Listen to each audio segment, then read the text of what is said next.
Sean Spicer, who joins us, a NewsNation contributor, host of the Sean Spicer Show. Sean's actually going to be with us for a good part of the show today, which we appreciate. It's good to see you. Thanks for having me, Connell. These are fun, right? These debates. Well, you know, I've heard people like you. Listen, I tell you, it's funny walking through the hall. I ran them in 2015 for the RNC. Going to a debate that you can actually enjoy and commentate on, as opposed to having to coordinate, it's a much more enjoyable experience. There's a lot of stress when you're on the other side of it, no doubt. You know, we're going through some of those candidate comments. You get a chuckle out of, I guess, what the former president has to say. But I want to start with Christie, because I think the news of the day to some extent is the fact that he will be on that stage tomorrow night. Totally agree. I think that was, I mean, that last-minute Trafalgar poll put him on the stage.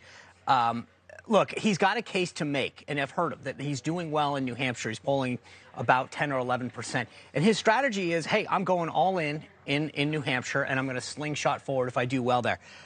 It's never worked before, but it's a strategy, and I think he's bypassing Iowa to some degree. He's polling on average 2.2% in the Real Clear average national polls, which don't matter.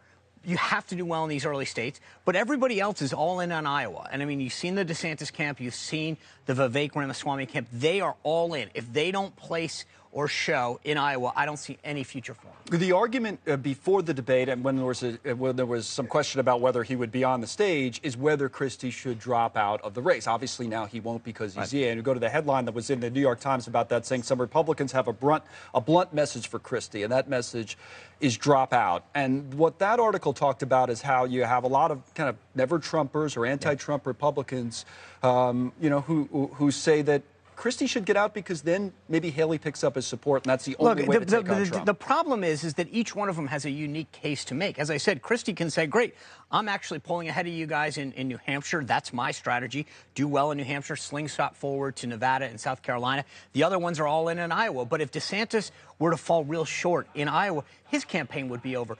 Each one of them is trying to make the case while they're the ones that should stay in while everyone else drops out. Right. I mean, look, you're down to 3 or 4 candidates on stage. That's a real small field. But at the end of the day, the difference is they're all trying to get that other 45% that Donald Trump doesn't have. Trump's support is rock solid between 43 and 48%.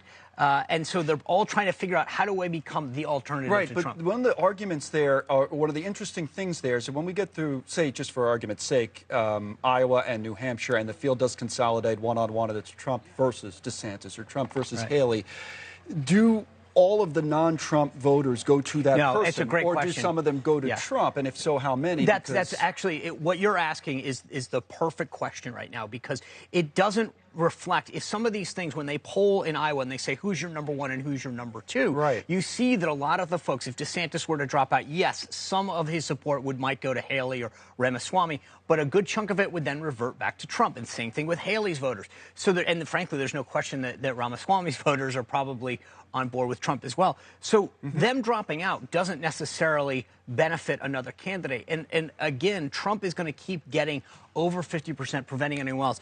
But look, the way I frame this race right now is that if Trump can win the first 4 early contests before we get to Super Tuesday, it's over. Right. There's only 40 delegates at stake in Iowa. But the reality is that donors and grassroots activists aren't going to stick with a campaign that shows no path forward to the 1,215 delegates you need to clinch the nomination. Now, we're going to talk to the chair of the Republican National Committee, Ronna McDaniel, is going to be on in the next hour.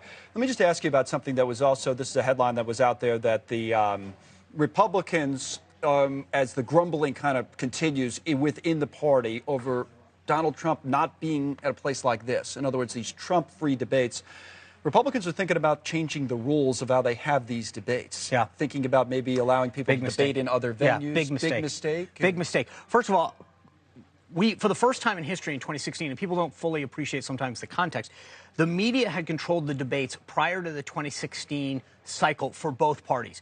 The RNC, for the first time ever, grasped control of the debate process, gave our candidates a predictable schedule, added conservative moderators into the process, and that worked. That gave our candidates they knew when they were debating, who was hosting the debates, where they were, and they ensured that conservatives were part of the questioning. That's a model to work forward for. This, if the RNC allows that to happen, will be the opposite. We will go back to a system where there's debate after debate after debate. There's no conservative elements. Outlets like CNN and New York Times and ABC will start telling all of these folks, hey, we want you to come. DeSantis versus Haley, Ramaswamy versus... And that's where the candidates lose control. Then they've got to go all over the country willy-nilly. In 2012, we had one debate once on a Saturday and then another one on a Sunday. Time and money are the greatest assets of any campaign and any candidate, and debates take up both of those. Okay. Thanks so much for watching. Just go to joinnn.com to find News Nation on your television provider. And don't forget to click the red subscribe button below to get more of News Nation's fact-driven, unbiased coverage.